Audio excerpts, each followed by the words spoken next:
guys, and we're kind of far away from there, but I grew up in the central part of the state. And my first job, thank you for cheering for Perry County. My first job was on the Pride of the Susquehanna. Do you guys know what that is? Yeah, it's that little tourism paddle boat that goes up and down the Susquehanna River. First job, did it for like 5 years. But my job now is actually that I conduct focus groups with voters across the political spectrum. I travel all over the country because you may have noticed we live in a complicated time. And the thing that helps me understand politics today is talking to voters, right? That is the only way to understand what's happening in this country is by asking them how they think things are going. So I know you guys are here today because you know that America is about to make a really important decision. And I want you to learn, and you want to learn more about Vice President Harris and hear answers to some of those important questions. And you might be curious about why conservatives like Liz Cheney and Dick Cheney, for that matter, have not only endorsed Vice President Harris, but have come here today to make the case directly to you about why she thinks this moment transcends regular partisan politics. So I've got questions, you've got questions, and to answer those questions, please welcome to the stage, and actually I have a bio to read because I was just gonna say her name because I know you won't know who they are, but I was given a bio, so I'm gonna read the bio. So, Congresswoman Liz Cheney, many of you may have heard of her. I think we could give her a round of applause right now just to start.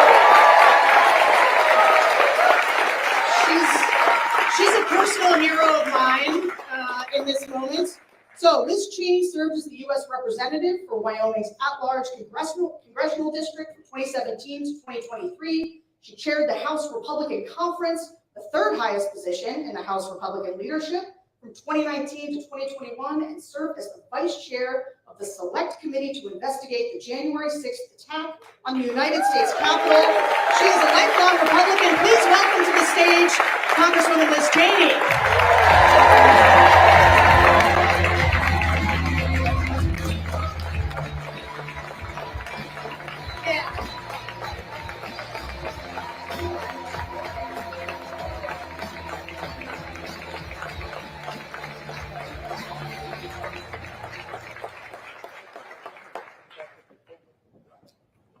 Feel a little embarrassed doing an introduction on this next one because everybody definitely knows who she is. But Kamala Harris, she always fights for the people, whether it was fighting the big banks on behalf of homeowners, or going after cartels smuggling humans and drugs into our country, or standing up to big pharma to cast the deciding vote as vice president to lower the cost of insulin to $35 a month for our seniors.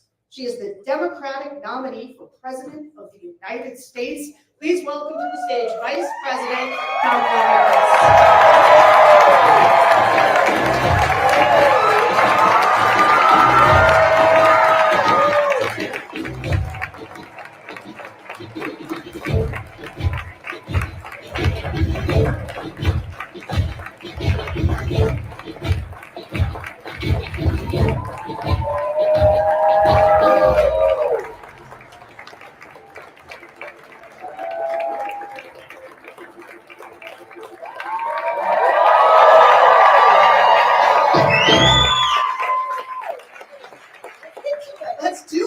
Let's do it.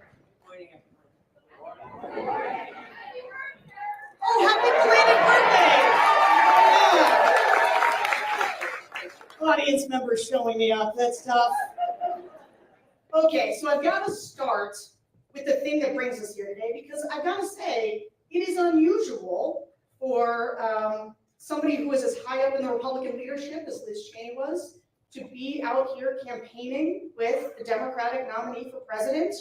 And so maybe why don't both of you tell us, but you start, you've actually marshaled unprecedented support from Republicans in this election. Why do you think that is? Thank you, Sarah. Thank you for being here, for your work, and the Congresswoman. Thank you. I have said before, and it must be repeated each time, there are moments in the history of our country which challenge us, each of us, to really decide, do we stand for those things that we talk about, including particular country over party. And you have been extraordinarily courageous in the way that you have done it. And I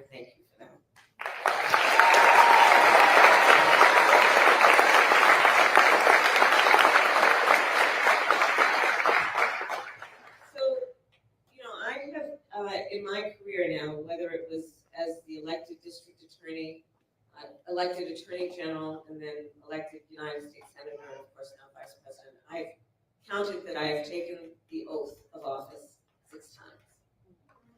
And for the elected leaders here, we know it is an oath that one must take sincerely and unequivocally, which is an oath, among other things, to support and defend the Constitution of the United States, and to understand what those principles represent and what they require of the individual who holds the office of the public trust.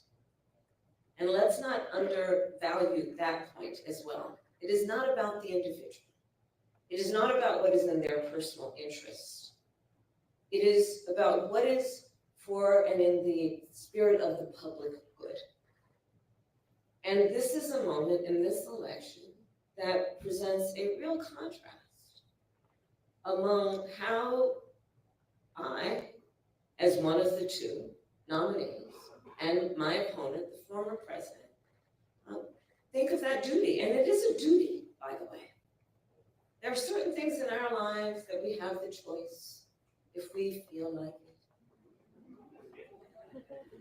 And then there are certain things that are just fundamentally a duty, like to raise our children, things of that nature. It is a duty to take seriously that oath and do it for the sake of the public good and in the public trust. And I think that this moment, with the choice that the American people have in this election in 2 weeks and 1 day, this election is presenting, for the first time probably in certainly recent history, a very clear choice and difference between the 2 nominees. And I think that is what, as much as anything, is bringing us as Americans together, who are understanding that we cannot, with such fundamental stakes being presented, afford to be mired in ideological differences without really staking our claim to the most fundamental ideals upon which our country stands. Thank you. And, you know, Congresswoman Cheney, it's sort of the same question to you, but I gotta ask, you know, it's one thing for Republicans to sign a letter. You know, we've seen that Vice President Harris has been endorsed by 200 Republicans in the national security space, all kinds of people from George W. Bush's administration. There's been a lot of people who'll sign letters, and maybe they'll go on TV, they'll release a statement. I was just with Republican Congressman Charlie Dent, former Republican congressman here for the state. He voted for you in his early voting. But you were out here campaigning. You were out here holding events. So talk about why it's been so important to you to be as involved as you are in getting Vice President Harris elected. Well, thank you so much, Sarah, for the question, and it's an honor to be here today with you, Madam Vice President. You know,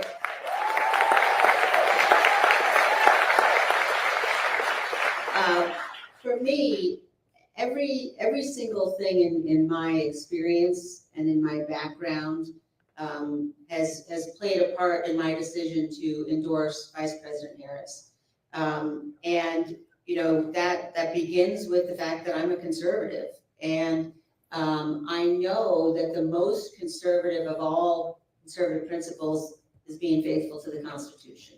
And you have to choose in this race between someone who has been faithful to the Constitution, who will be faithful, and Donald Trump, who, it's not just us predicting how he will act. We watched what he did after the last election. We watched what he did on January 6th. And so coming to this as someone who's been a lifelong Republican, a lifelong conservative, also as someone I spent time working overseas before I was elected to Congress. And I've spent time working in countries where people aren't free and where people are struggling for their freedom. And I know how quickly democracies can unravel. And I know that as Americans, we can become accustomed to thinking, well, we don't have to worry about that here. But I tell you, again, as someone who has seen firsthand how quickly it can happen, that is what's on the ballot. It's absolutely what's on the ballot. I also, I come to this decision as a mother. I have 5 children.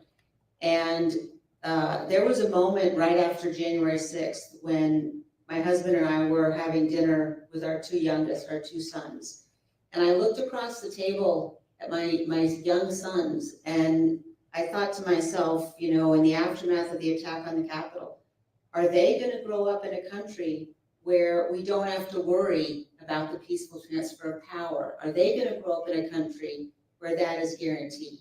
And I believe that every one of us in this election has a duty and an obligation to do what we know is right for the country, and that's to support Vice President Harris. So I'm very honored to be here tonight.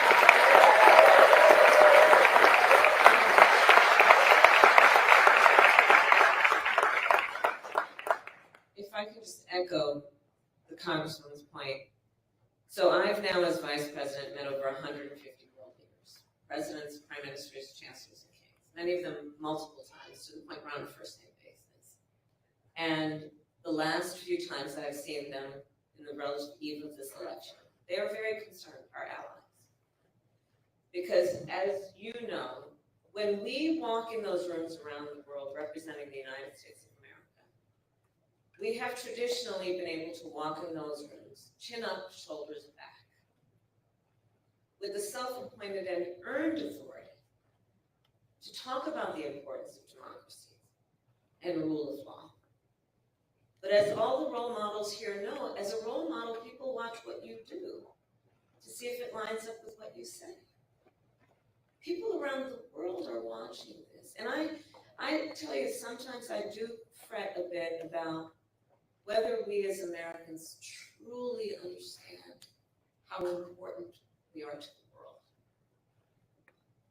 I hope everyone does really understand that we represent something, imperfect though we certainly are, flawed though we may be.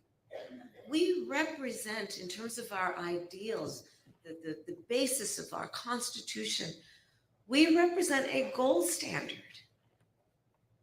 And when we have someone who has been president, who wants to be president again, who is saying he would be dictator on day one, would weaponize our Department of Justice, one of the principles of our democracy is that we say we have a justice system that is blind, that is not punitive against one's enemies. They are watching. So this is about direct impact on the American people, and it most certainly will impact people around the world. You know, I'm so glad you brought that up. And I as a follow-up, I would just ask Congresswoman Cheney too, we live in a dangerous time. I mean, I think Americans are watching what's happening overseas, in Ukraine, in Israel. Republicans, we used to be the party that would be on the side of our Democratic allies like Ukraine.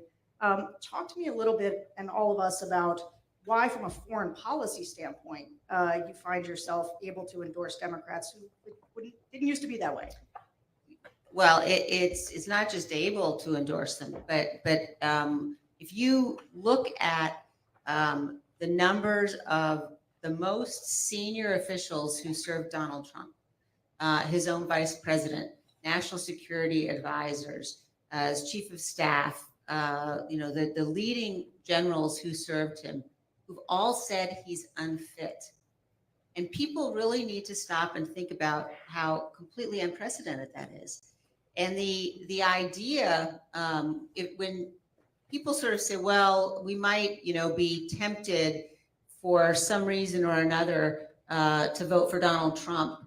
If the issue is foreign policy, I would just ask everyone, think about how dangerous and damaging it is to have someone who's totally erratic, completely unstable, someone who has aligned himself with, who idolizes tyrants. He idolizes tyrants.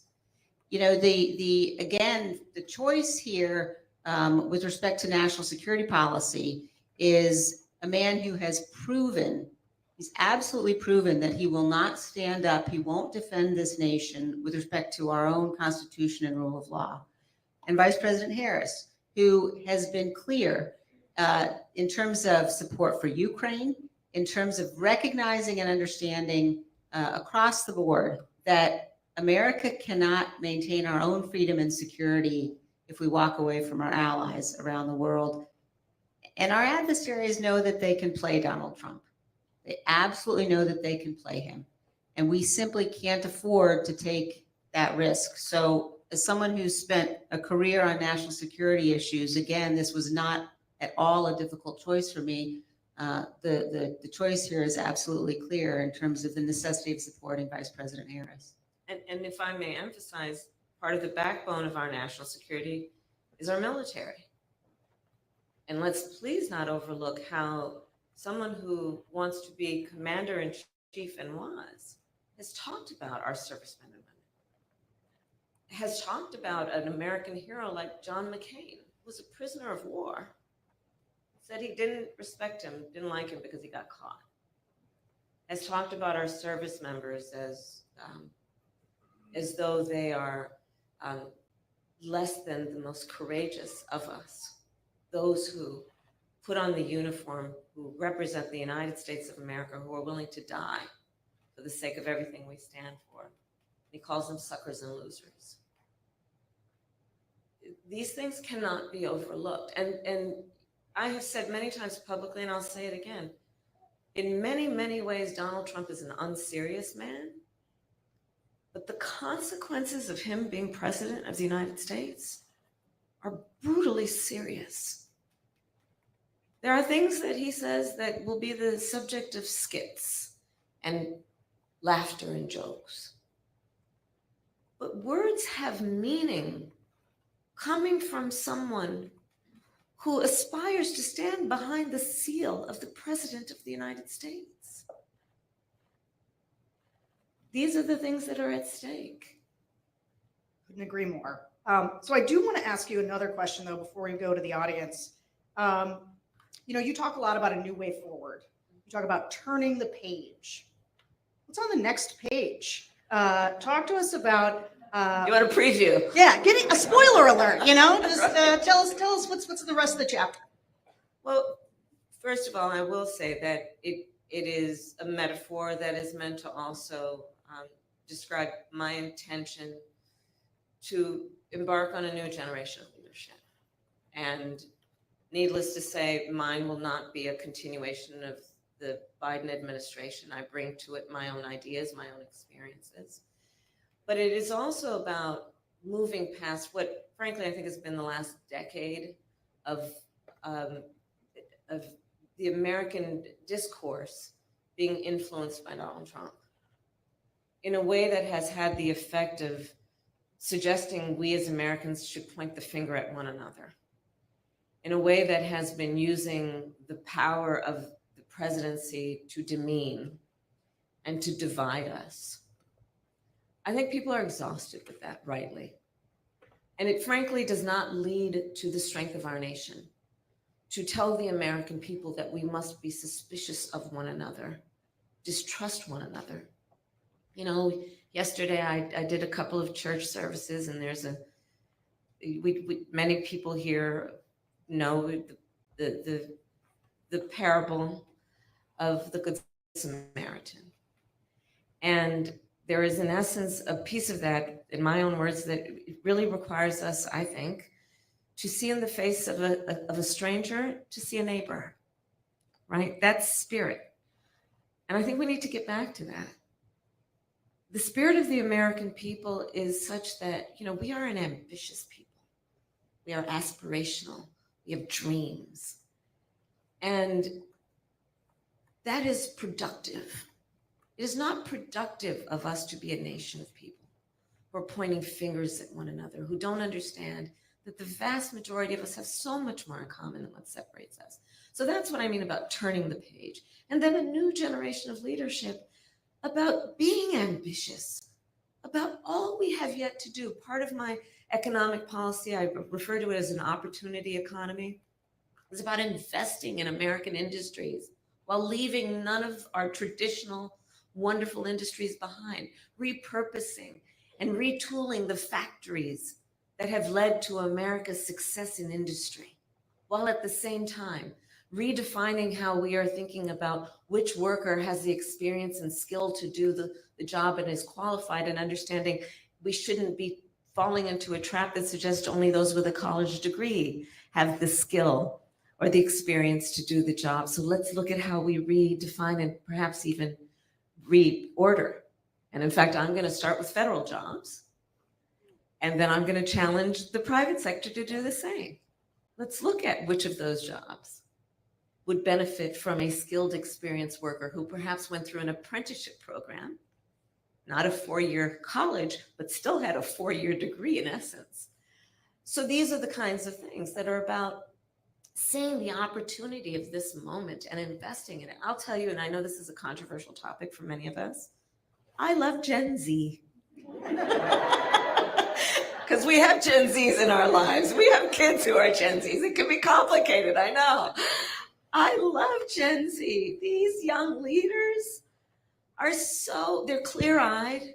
You know, they've only known the climate crisis. They've only known active shooter drills. I mean, we had fire drills, not our kids, right? But they also, they're so wonderfully impatient. Right? No, really, that's good. That's good. They're ready to get in there. Let's invest in them. So for example, one piece of my opportunity economy is we got to deal with the reality of where we are right now. The American dream for previous generations was something that people could kind of count on, not so much anymore in terms of home ownership. We have a housing shortage in America.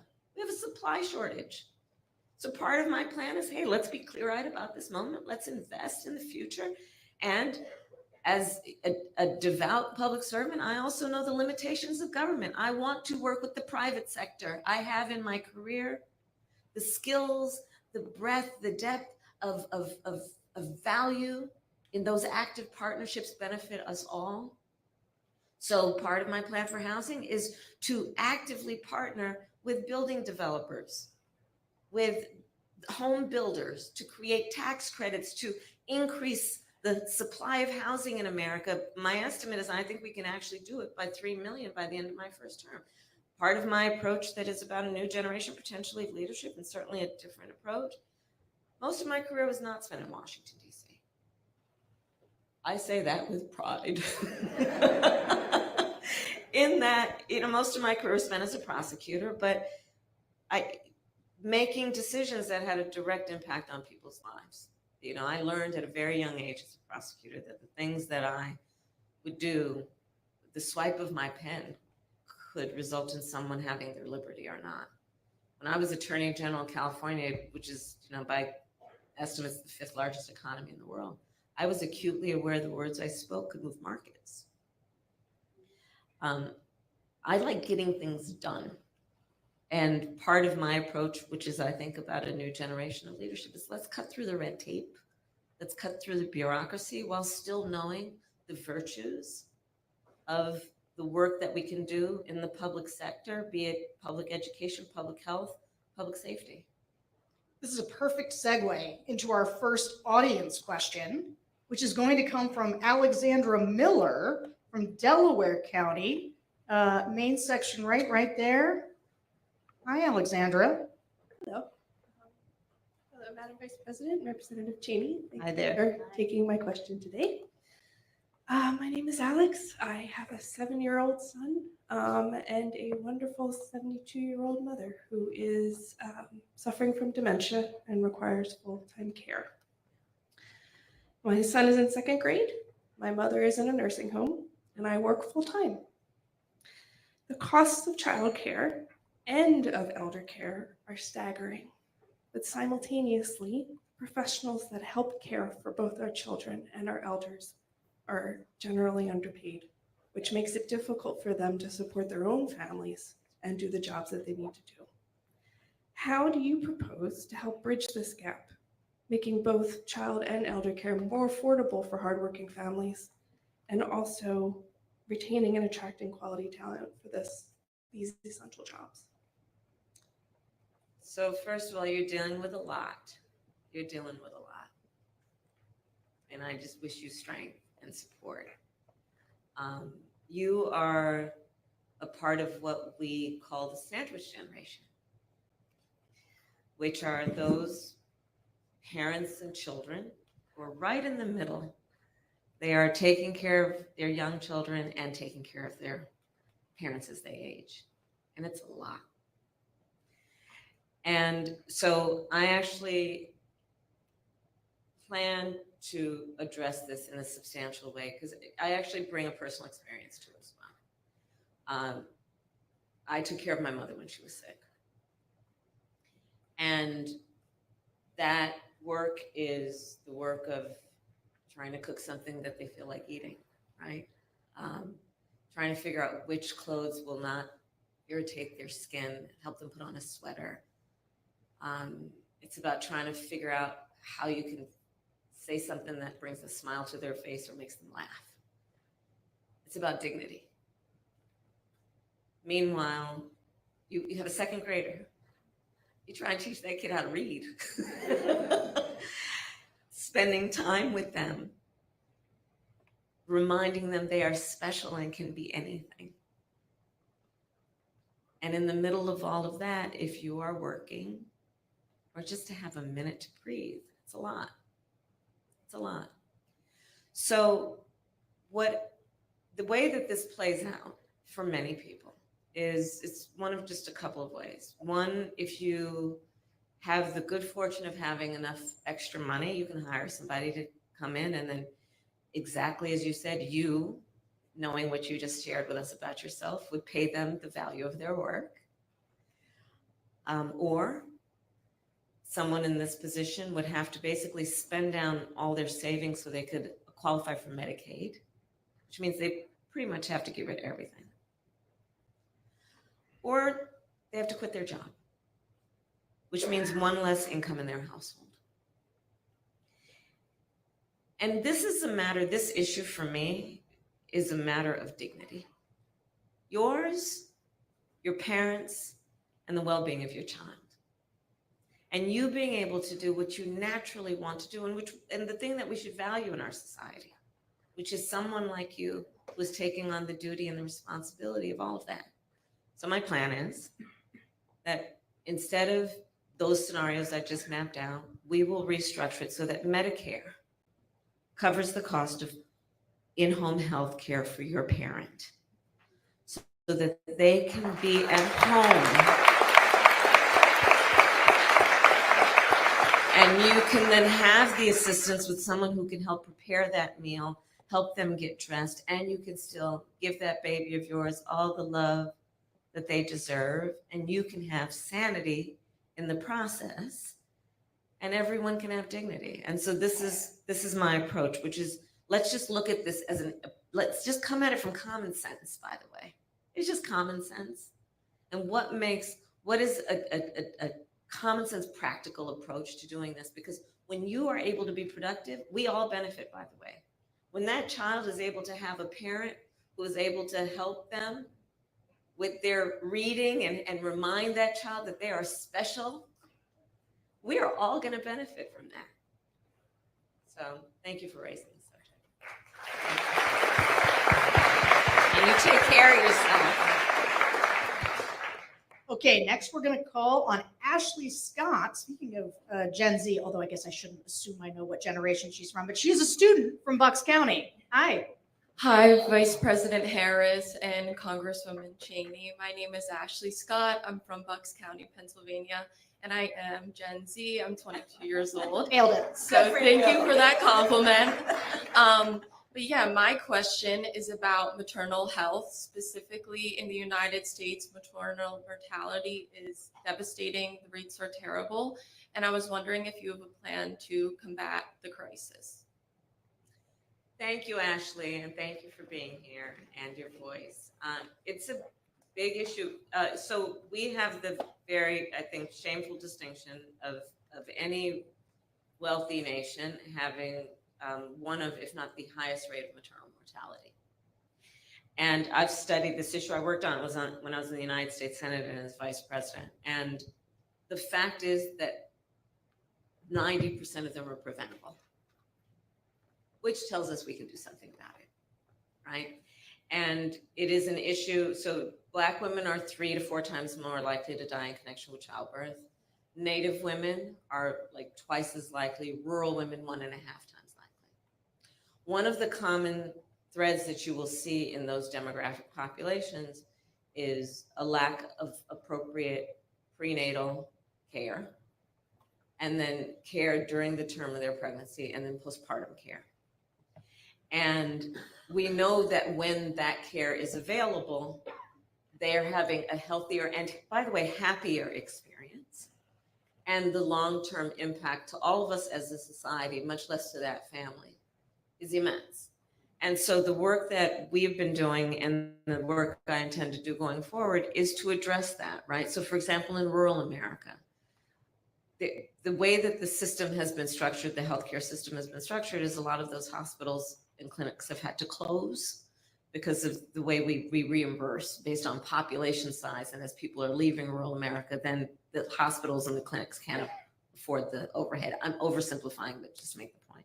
So we need to address that in terms of how we're structuring, how we create incentives and give the resources to those healthcare facilities, be they clinics or hospitals. The other piece that we have to do is really just talk more about the issue around also how in the healthcare system we are treating women. And are we taking women seriously when they talk about their healthcare concerns? So again, personal experience, my mother had 2 goals in her life: to raise her 2 daughters, my sister and I, and to end breast cancer. My mother was a breast cancer researcher. And she was so passionate about women's healthcare. And I remember it as a young girl and throughout my life. And we still have a lot of work to do to make sure that when she walks into that clinic, that doctor's office, that hospital, that she's taken seriously. And that's also about what we do in terms of training within the profession.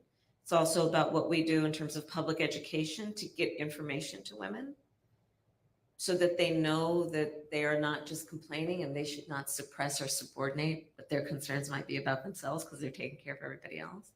So there's a lot of work to do. And of course, there's a connection between this and what we need to do. Since the Dobbs decision came down, when we are looking at, I've met with a lot of, in particular, OBGYNs who are concerned that there are kids going through, young people going through their medical school who are now feeling deterred from engaging in reproductive health work. And reproductive health work is vast. It is not only about abortion. It is about a whole array of care. And we want to make sure that we're not creating disincentives for people to go into that very, very important profession. And then we also want to make sure that we are in the whole issue of reproductive care, not suggesting to women or the people who love them that they should be judged. Because there is that also when you're talking about reproductive care, where women sometimes are made to feel or do feel embarrassed to talk about their needs as it relates to their reproductive health. And then, of course, I feel very strongly the government should not be telling any woman what to do with her body.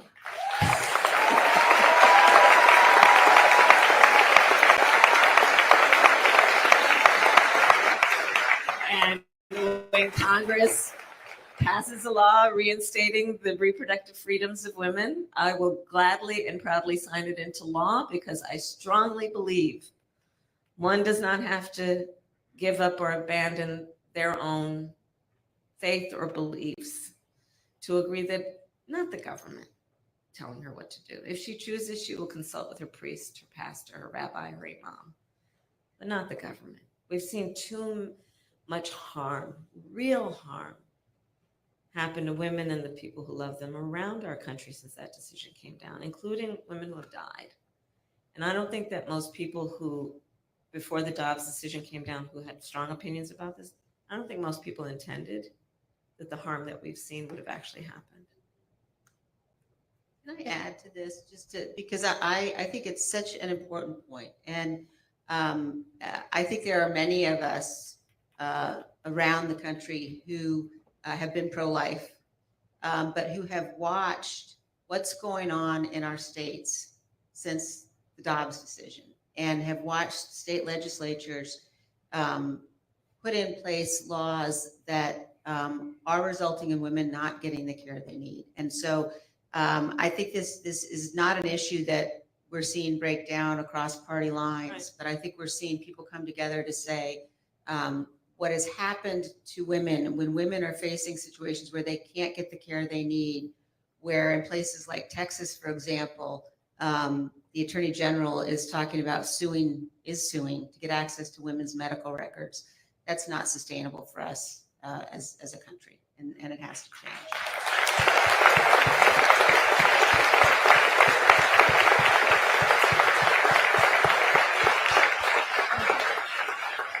So as we come close to time here, I want to ask you both kind of a final question. You know, I watched the conversation in the country and the way that the media covers this election, and it's often about the race, who's up in a poll, who's down in a poll, and I don't always feel like we're talking about the stakes enough. And Liz Cheney would not be here if she didn't think the stakes were very high. And frankly, the Republicans wouldn't be so angry at you if they didn't think you were an effective surrogate as somebody speaking the stakes. Some Republicans. Some Republicans. Hashtag not all Republicans. I've seen a lot of Republicans.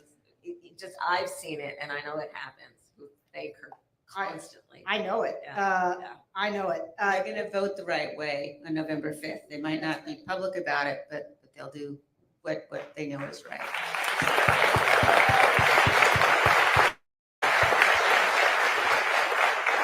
But just to close, and maybe starting with you, Congresswoman, so you can have the last word. Talk to me and all of us about the stakes. Many people in the room here are undecided voters. What's kind of the last pitch that you would make about why this election is so important and why you believe they should vote for the vice president? Well, I think that in this election, and especially here in Pennsylvania, we have the opportunity to tell the whole world who we are. And we have the chance to say, you know, we're going to reject cruelty. We're going to reject the kind of vile vitriol that we've seen from Donald Trump. We're going to reject the misogyny that we've seen from Donald Trump and J.D. Vance.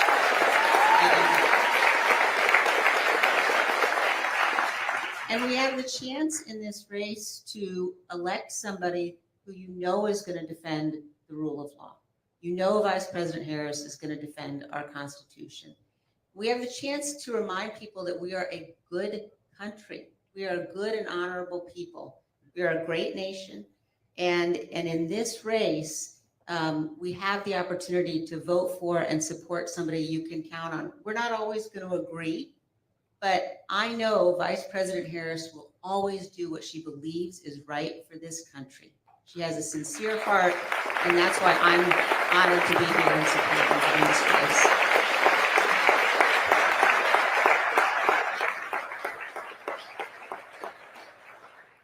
I mean, exactly.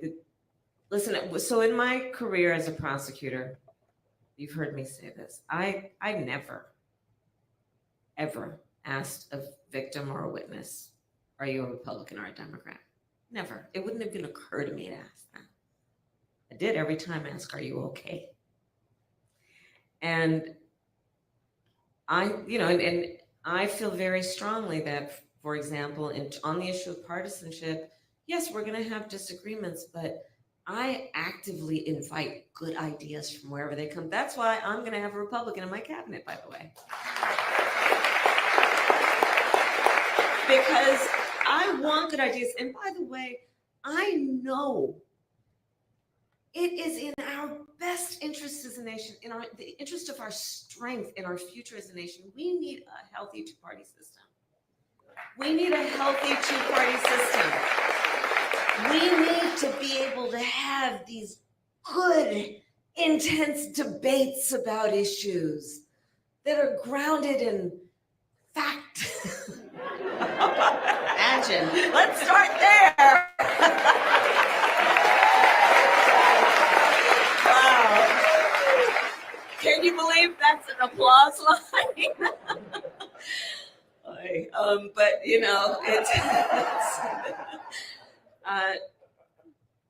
we have in our grasp in these next 13 days,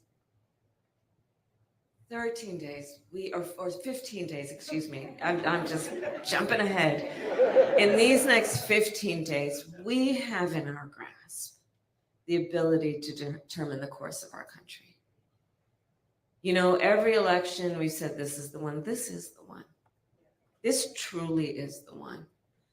I mean, to the Congresswoman's point, the former chairman of the Joint Chiefs of Staff referred to Donald Trump as being fascist to the core.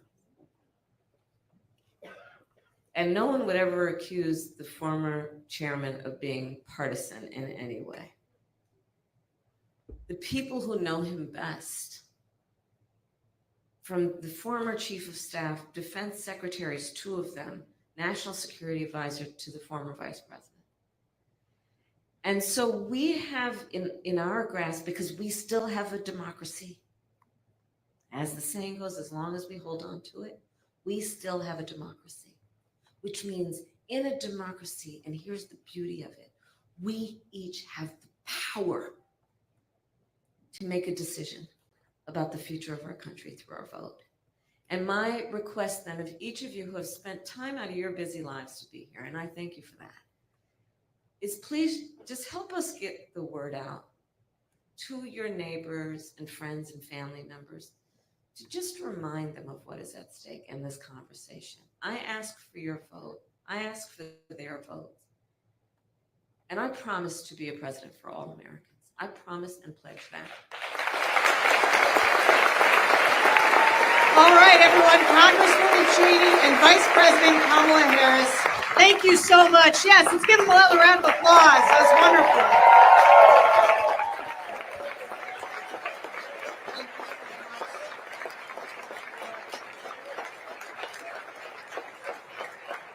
Thank you for coming.